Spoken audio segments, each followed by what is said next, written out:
வணக்கம் மக்களே, welcome to FDFS with Mohi. So இன்றைக்கி நாம் ஒரு ஹாலிவுட் ட்ராமா மூவியாக ரிலீஸ் ஆகிருக்க ஹோம்பாண்ட் படத்தினுடைய விமர்சனம் தான் பார்க்க போகிறோம். இந்த படத்தை இயக்கியிருக்காரு நீரஜ் கட்வான் அவர்கள்.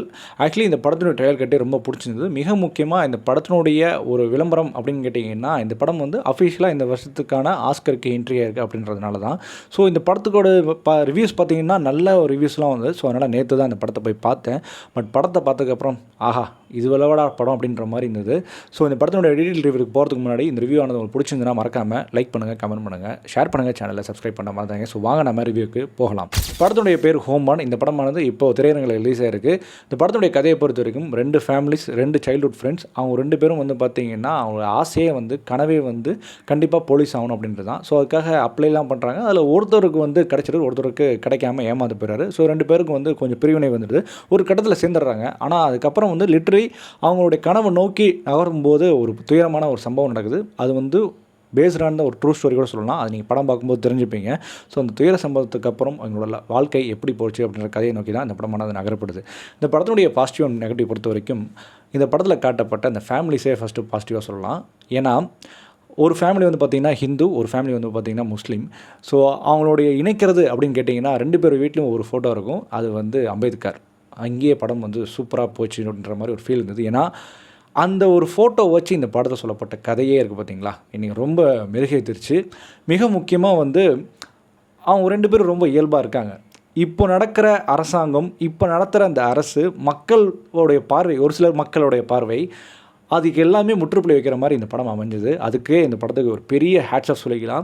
ஏன்னா ரொம்ப சகஜமாக, ரொம்ப ஏழ்மையாக அவன் வந்து இவங்க வீட்டில் வரதும், இவன் வந்து அந்த வீட்டில் வரதும், இந்த இந்து பையன் வந்து அவங்க வீட்டில் போய் பிரியாணி சாப்பிட்றது, அந்த மாதிரி ரொம்ப இயல்பாக இருந்தது இந்த படம் ஃபுல்லாகவே. எனக்கு இந்த படம் வந்து ஒரு உண்மைக்கு நெருக்கமாக இருந்தது.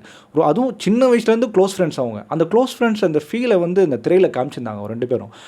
இதை தாண்டி கண்டிப்பாக நடிக்கப்பட்ட இஷான் கத்தாராக இருக்கட்டும், விஷால் ஜாத்வாவாக இருக்கட்டும், அப்புறம் ஜான்வி கபூர் நடித்த உருப்படியான படத்தில் அது கண்டிப்பாக இதுதான். வெறும் 3-4 சீன் தான் வருவாங்க. ஆனால் ரொம்ப நல்லா நடிச்சிருந்தாங்க.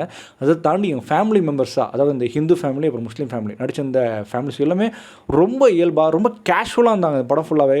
நான் ஒரு ஊரில் ஒரு ஜனத்தை பார்த்தா எப்படி ஒரு ஃபீல் இருக்குமோ அந்தளவுக்கு அவங்களோட நடிப்பு ரொம்ப சூப்பராக இருந்தது. அவங்களையும் ஒரு பாராட்டி ஆகணும். கண்டிப்பாக அந்த படத்துக்கு வந்து ஆஸ்கர் வந்து செலக்ட் ஆகிருக்கு சொல்லியிருக்காங்க. அதுக்கு விஷாலுக்கு கொடுக்குறதுக்கான சான்ஸ் நிறையா இருக்குது. அந்தளவுக்கு ரொம்ப யதார்த்தமாக நடிச்சிருந்தார். அவரோட நடிப்பு ரொம்ப ரொம்ப நல்லா இருந்தது. கண்டிப்பாக நீங்களும் அதை சொல்லுவீங்க பார்த்ததுக்கப்புறம். இந்த படத்தில் சொல்லப்பட்ட தீண்டாமை, அதுக்கு ஒரு உதாரணம் வந்து பார்த்திங்கன்னா, ஒருத்தவங்க வந்து பார்த்திங்கன்னா இந்த இந்து ஃபேமிலி சேர்ந்தவங்க என்ன பண்ணுவாங்கன்னா ஸ்கூலுக்கு வந்து சாப்பாடு ஆக்கி போடுவாங்க. ஸோ அவங்க வந்து இந்த சத்துணவு செய்கிறவங்களா அந்த மாதிரி பண்ணுறவங்க. ஒரு கட்டத்தில் பேரண்ட்ஸில் வந்து இவ கையால் நான் வந்து சாப்பிட்ணுமா அப்படின்ற மாதிரி கேட்பாங்க. ஆனால் அவன் கையால் வந்து பார்த்திங்கன்னா ஹெட் மாஸ்டர் சாப்பிட்ருப்பாரு, பசங்க சாப்பிடுவாங்க, பசங்களே வந்து ஏக்கமாக பார்ப்பாங்க. அந்த சீன்லாம் செம்மையாக இருந்தது. அண்ட் இதை தாண்டி வந்து பார்த்திங்கன்னா SC/ST இதை வந்து ஒரு போலீஸ் ஸ்டேஷனில் ஒருத்தர் வந்து அந்த போலீஸ் அலுவலகத்தில் போய் கேட்பார், சார் நான் இன்னுமே எனக்கு எதுவும் வரல, ஏன் வரல அப்படின்னு கேட்கும்போது, நீ என்ன இது கோத்துறோம் அதெல்லாம் சொல்லு அப்படின்றாங்க. இல்லை சார் நான் ஜென்ரல் தான் அப்படின்றாங்க. ஆனால் அவன் சமாளிக்கிறான், அது தெரிய வந்தது. அதுக்கப்புறம் பார்த்திங்கன்னா வெயிட் பண்ணுப்பா, உனக்குலாம் பொறுமையாக தான் கிடைக்கும், உனக்குலாம் ஈஸியாக நீ வாங்கிட்டு போயிடுவேன், மற்றவங்களாம் எப்படி அப்படின்ற மாதிரி சொல்கிற விஷயம் அந்த எக்ஸ்ப்ளனேஷனாக இருக்கட்டும். மதம் வேற்றுமை அது லிட்டரலி வந்து பார்த்திங்கன்னா, உன்னை வந்து யாராவது கேட்டாங்கன்னா என் தம்பின்னு சொல்லிக்கோ, அதாவது இந்த ஹிந்து பையன் சொல்கிறான் என் தம்பி சொல்லிக்கோ, இல்லைனா விட மாட்டாங்க அப்படின்ற விஷயமா இருக்கட்டும்.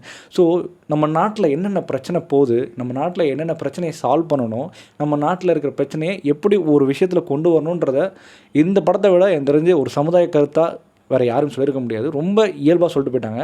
Hats off to the director Neeraj கட்வான் அவர்களுக்கு. ஏன்னா ரொம்ப இயல்பாக இருந்ததுங்க படம் ஃபுல்லாகவே. செம்ம ஃபீலு, செம்மையாக என்னை உட்கார வச்சிட்டான் ஒரு படம் ஃபுல்லாகவே. ஒரு 2 ஹவர்ஸ் போன வேகமே தெரில. இத்தனைக்கும் இந்த படம் வந்து ரொம்ப ஸ்லோ பர்ன் தான். ஆனாலுமே என்னை உட்கார வச்சு இந்த படத்தில் இருக்க விஷயத்தை எல்லாத்துக்கும் சின்ன சின்ன விஷயத்துக்கு என்னை கிளாப் பண்ண வச்சாங்க. அதுவும் கிளைமேக்ஸ்லாம் லிட்ரலி ஆடியன்ஸ் நிறைய பேர் கலங்கிட்டாங்க. அது அந்த அனுபவம் எனக்கு அந்த ஃபீல் இருந்தது. ஏன்னா எனக்கும் ஒரு கட்டத்தில் ஒரு நோட்டீஸ் வரும் உங்கள் வீட்டுக்கு. அந்த நோட்டீஸ் பார்க்கும்போது அவ்வளோ ஒரு ஃபீல் இருந்தது. அந்தளவுக்கு என்னை ரொம்ப டிஸ்டர்ப் பண்ணிட்டாங்க. அண்ட் இதில் வந்து மியூசிக் வந்து பார்த்திங்கன்னா மைல்டாக இருக்கும் படம் ஃபுல்லாகவே. சினிமாட்டோகிராஃபி, ஃப்ரேமிங் ஒர்க் எல்லாமே ரொம்ப இந்த படத்துக்கு ஏற்ற மாதிரி இருந்தது. ரொம்ப இயல்புக்கு நெருக்கமாக இருந்தது தான் இந்த படத்தினுடைய ஒரு பெரிய ப்ளஸ்ன்னு நான் பார்க்குறேன். சொல்ல முடியாது இந்த படம் ஆஸ்கருக்கு நாமினேட் ஆகக்கூடிய தகுதி இருக்குது, கண்டிப்பாகவே இருக்குது. அது படம் பார்த்து உங்களுக்கு ஃபீல் இருந்துச்சுன்னா கண்டிப்பாக உங்களுக்கு தெரியும். ஸோ எக்காரணத்தை கொண்டு இந்த படத்தை மிஸ் பண்ணிடாதீங்க. ஒருவேளை தேட்டரில் மிஸ் பண்ணிட்டீங்கன்னா அட்லீஸ்ட் ஓடிடியில் வரும்போது இந்த படத்தை நீங்கள் எல்லோரும் ஆதரிக்கணும். என்னடா பாலிவுட் சும்படிக்கிறியா அப்படிலாம் இருந்தேன். படம் அது எந்த லாங்குவேஜாக இருந்தாலும் சரி பாராட்டலாம். வரவேற்கலாம். அதனால் பாலிவுட் சம்பரிக்கணும்லாம் நீங்கள் நினைக்க வேணாம். ஸோ இந்த படத்தை நம்ம கொடுக்கக்கூடிய ரேட்டிங் என்ன அப்படின்னு கேட்டிங்கன்னா, நான் ஷுவராக சொல்கிறேன் 5/4.3. எஸ், அந்தளவுக்கு ஒரு படம் ரொம்ப நல்லா இருந்திருக்கு. எனக்கு ரொம்ப பிடிச்சி போச்சு படம். ஸோ இந்த மாதிரியான மூவி ரிவ்யூஸ் அண்ட் ரெக்கமெண்டேஷனுக்கு நம்ம சேனல் வந்து ஃபாலோ பண்ணுங்கள். Stay with me FD First with மோகி.